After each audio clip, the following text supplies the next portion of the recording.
Ben seni sevdim mi? Sevdim. Kime ne? Tuttum, ta içime oturttum seni. Aldım, okşadım saçlarını, öptüm. İçtim, yudum yudum güzelliğini. Ben seni sevdim mi? Sevdim, sevdim elbette. Bendeydi özlemlerinden korkuncu. Çıldırırdım sen ne kadar uzaksan. Aşk değil, aşk değil. Doymayan bir şeydi bu. Ben seni sevdim mi?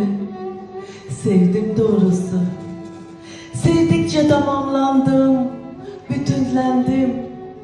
Biri vardı gecelerce ağlayan, biri vardı sana tutkun. O bendim ben. Ben seni sevdim mi? Sevdim doğrusu. Sevdikçe tamamlandım, bütünlendim. Ömrümü en değerli kılan şeydin sen. Benim boz bulanık gençliğimde. Ben seni sevdim mi?